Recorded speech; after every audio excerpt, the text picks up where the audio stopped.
What's going on, guys? It's Gendo here. Hope you're having a good day and welcome back to another edition of the world's first. Of course, if you're still enjoying the series, please go and hit that like button.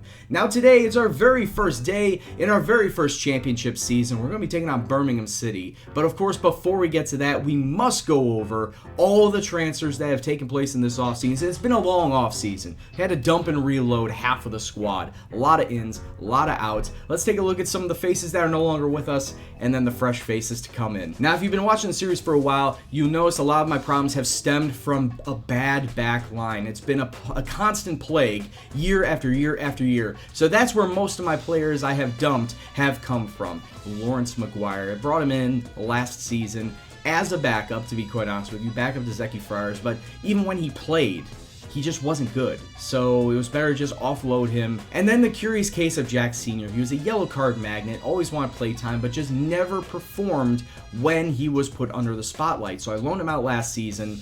He got his first team football there, and when he came back, there's just no way I was going to give him the first team playing time here. What to say about Tom Beedling? He had a damaged spine to end his season last season, and then in this preseason, he went and damaged his spine again. I don't want to have a 30-year-old center back with constant back problems because he's just not going to perform. And then Noah Baba, he did a good enough job for us the last couple of seasons, but he's 30 years old, he's starting to decline, and to be honest, I have better options now at right back, so there really is no reason for me to keep him on. Jake Gallagher, the yellow card magnet. There really isn't much more to say about this guy except that he's 33 years old, starting to decline as well, and I have better midfielders to use, so away he goes. Sam Kelly, he's a decent player. He's okay at left back, he's okay at left mid, but he's not great. He's very average. And to be quite honest with you, I don't want somebody who's going to be average at best in two positions instead of being perfectly great at one. So,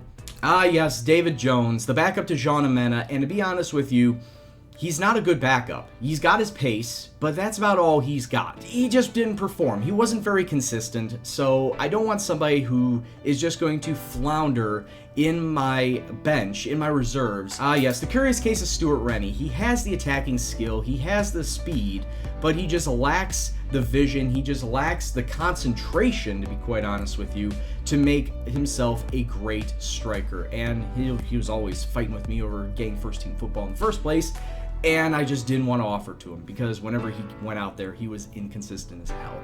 So better to just move him on. So looking at all those players out, how much do we get for that? Well, bollocks. And now it's time to take a look at our ins, and the team gave me a transfer budget for a reason. I was going to go out and buy players. First and foremost, Sam Wesley. He's 32 years old and he's coming in from Barrow for only a fee of £5,000, but for his age, he looks a very solid player. He's going to be my new starting right back as he is better defensively, better physically, and in the speed department than Kewan Marsh-Brown, who is 5-6 years younger than him. I know, it's crazy. Liam O'Neill is coming in from Northampton Town for a fee of £18,000, and he is the Stuart Rennie replacement on a full transfer. To be honest with you, the finishing is not better, but everything else is. Mentally, physically, the vision. He could see more of the pitch going forward in that advanced forward role, and I think that he will be a lot better used instead of Stewart. How much transfer budget did I get? $975,000? This guy costs £125,000. How much? Yes, £125,000, and he is coming in from Shrewsbury Town, the 28-year-old, looking so much better than left backs that I've had in the past. He honestly looks better than Zeki Friars as well, defensively at the very least. Speed, I think they're quite on par, 13 pace, 13 acceleration, but he's better physically, like I said, better defensive stats, 13s all across the board. I feel like he is going to be my new starting left back going forward. And then following in his wake, I can't have enough left backs, it's Gideon Adupepra, coming in from Oxford United for a fee of £74,000. Well, I bet the board are cacking it now after hearing that price. Yes, I had offers for Bola and Adupepra at the same time, and to be quite honest with you, just taking a look at Adupepra, I'm going to call him Gideon from now on. That double-barrel last name is going to kill me. He's got better defensive stats,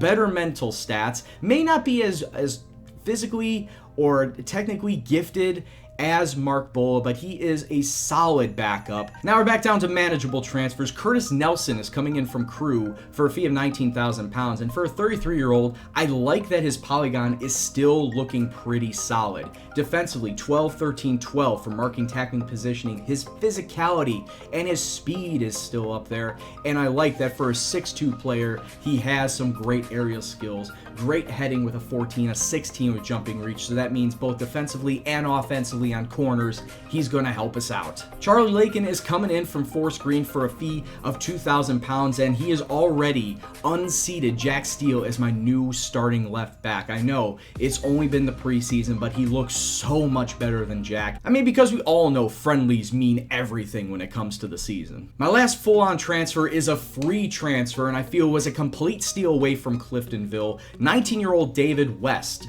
is a defensive mid and center mid prospect that is honestly going to take over that Jake Gallagher role. I want to try and use him in the center of the park. If I go back to that 4-3-3 with a defensive mid, David West is going to be right there with his physicality, with his speed. He could use a little more work on his technicals, like his first touch and his passing, but that could be developed. I mean, he's only 19 years old. He's got a lot of time, and I feel like he could turn into a really decent player for us. And now taking a look at the loans coming in, firstly from Watford, Jakob Moen, an 18-year-old Norwegian, and just take a look at those stats. He's a defensive mid slash center mid, and he looks amazing. He can definitely help us out defensively in the middle of the park. I like his speed. His physicals could use a little bit of work, but mentally for an 18-year-old, pretty damn solid. He's going to be a primetime player, I'm sure, for us this season. Filling in our fourth striker role is Stefan Edwards coming in from Stoke. The 22-year-old striker looks fairly solid in his ability. 15 finishing, 13 composure, 13 off the ball. His teamwork and his work rate are good as well. Vision could use a little bit of work, but physically and speed-wise, this guy is amazing. And you know I like my speed players, both on the wings and in the wing backs. But if I can get a fast striker that can barrel through the center back to the center backing line and get the ball over the top, this guy is going to be a force to be reckoned with, I'm sure, this upcoming season. And then finally, my new loan for this season, he's only going to be with us until January at the very least. It's a right mid in the name of Neil Cooper, coming in from Sheffield United.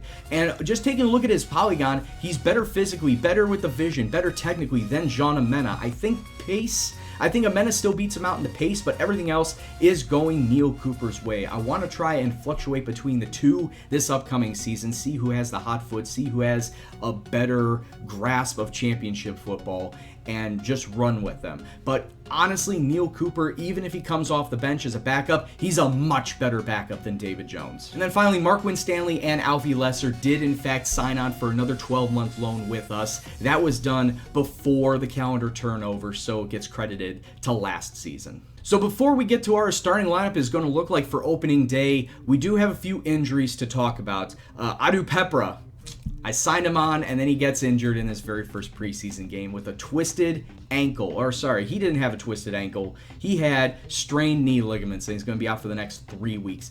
I can tell you who did get twisted ankles, though. Neil Cooper and Anthony Steer. So we don't get a chance to see Neil Cooper in the first 3 weeks. Anthony Steer, he was going to be coming off the bench anyway, but it's disheartening that we don't have that other striker option to go with in this first game versus Birmingham City, but it is what it is. We'll have him back in the next 3 weeks.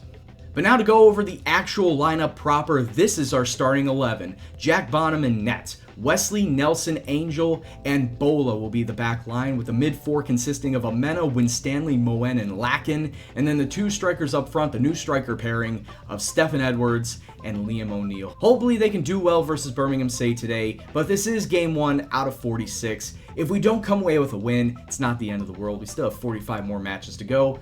It's just always nice to get off on the right foot. So let's kick off and see what happens. Interesting to note, it has been about half an hour and no highlights. Birmingham have had a few chances, so have we. And here we go, first highlight now. Amena coming inside to Stephen Edwards. Can he find a pass? He gets it through to Amena, takes a shot, but saved by the goalkeeper. 4 minutes left to go in this half. Ball lumped over the top to O'Neill, but he's a striker. He's not really a crosser of the ball, so he really shouldn't be out on that wing. He should be on the inside. Amena, offside. It's not been a good day for us at all, but it hasn't been that bad either. We're at least taking chances. We're just not getting them on nets. We've had 6 shots, only 2 of them on target. Birmingham, same thing. I don't really remember who's winning the possession battle, but as it is right now, we're playing a controlling tactic. It's doing well, but I feel like we need to get some more attacks off. And I think because we're on a controlling tactic, it's taking longer for us to develop. So I'll switch to counter, see how that works out. Hopefully in the next 45, we can find a breakthrough. Everything about this looks like it's going to be a Birmingham City goal. Decent passing. Stacy out to Harris. Harris, and we just slip through a pass. He gets it to Brian. That's a good pass. It's a good goal. I called it. They were going to get a goal. It's really disheartening to know the setup to a goal, to a T. Having played this game for so long now, it just felt like it was going to be a goal, and my defense wasn't going to do anything about it. Jean Amena running up the wing. Stephen Edwards playing really far back as a striker. Should not be doing that, honestly. Ball from Amena to Edwards. Slips it through to Ollie Bassett. Ollie Bassett subbed on for Liam O'Neill. Gets the goal to level it up at 1 apiece. I mean, let's take a look at this. There was some passing out on the wings, but I didn't think it would amount to anything. But a great look from Edwards to find Bassett just onside. Getting it out to Bassett. We could hit him on a counter here. This is some great movement from the boys. Amena, the far post cross to Bassett. Oh, just too far. 6 minutes from time, though, we are not in a good position. Birmingham City coming forward with the ball. Edwards. All he needs to do is slip one pass through, and it's through. Albion Jones fucking knew it! Again! I can just see the goal happening with how much build-up play they're doing. I could just see the goal coming. All this passing for a minute-long highlight that ends in a goal. Defensively, why aren't we closing them down? I have it set to close down. Following that shitty goal, long ball forward, Stephen Edwards. It's inside! Oh my god! Stephen Edwards sneaking inside the goal. Once again, the goalkeeper gets a hand to it, but it's not enough to parry it away, and it gets into the back of the net. Really short angle. And Pui just taps it into his own net. Can't keep it out. It's 2-2. And there it is. Full-time whistle. And we somehow escape with a draw. 2 to Sheffield. 2 to Birmingham City. And that sees us. It's unlucky. I'll agree it's unlucky. Everyone's very nervous. But you know what? After how we played today, I feel like the draw would have been the best possible result. And because of that, we now sit in 11th place after 1 match. And just taking a look at some of those teams over there. Teams like Norwich, Stoke, Newcastle, West Ham, sitting down there, Sunderland. Teams that I would not expect to be down here at this level, but since it's 12 years in the future, anything is possible. So what the board have levied of us, it is they want us to avoid relegation. Of course, relegation in this case being anywhere between 22nd and 24th. I feel like with this team, we will have enough talent to avoid relegation. But at the same time, we probably won't push any higher than like 16th or 17th place. Somewhere low on the table. In fact, that's what my original goal for League One was in the very first season. Push for mid-table at best, because that's probably the talent of the level of talent you have on the squad, and then go from there for the next season. Just consolidate and then grow from there. As far as the cups, reach 3rd round in the FA Cup, which is where we enter, so mission accomplished there. And then for the Capital One Cup, they want us to reach the 2nd round. So we're taking on Crew next. If we beat them, we get mission accomplished there, but honestly, I'm not too worried about the cups. It's all about the league for me. But now let's take a look at the schedule and see when we'll be coming back next. So this is what our schedule looks like, at least for the first half, and pay no attention to the friendlies. They're friendlies, their results don't matter. But we got the Capital One Cup coming up next in Crew, and then a couple of matches I see that could potentially be slip-ups. Leicester, Stoke, Wolves, those are all going to be hard matches. But I feel like we should come back against a team that came up with us and gave us a tough time down in League One. Of course, I'm referring to Yeovil Town down here. They got promoted via the playoffs. So I feel like we'll take a look and see how they have managed to build their squad up for the championship over the offseason, see how well they've done in this season. And yeah, we'll come back versus them, and also we'll come back versus Sunderland just 3 days later. So tired squads all around and all that jazz. So until that time, I'd like to thank you all very much for watching. Of course, if you like what you saw, go and smash that like button. Lets me know that you're interested in the series. And of course, if you're new to the series and the channel in general, just go hit that subscribe button. Just give it a follow. And any comments, suggestions, questions, anything else at all, please in the comment box below. But as always, this is Gendo, and I'll see you in the next video. Take care, and peace out.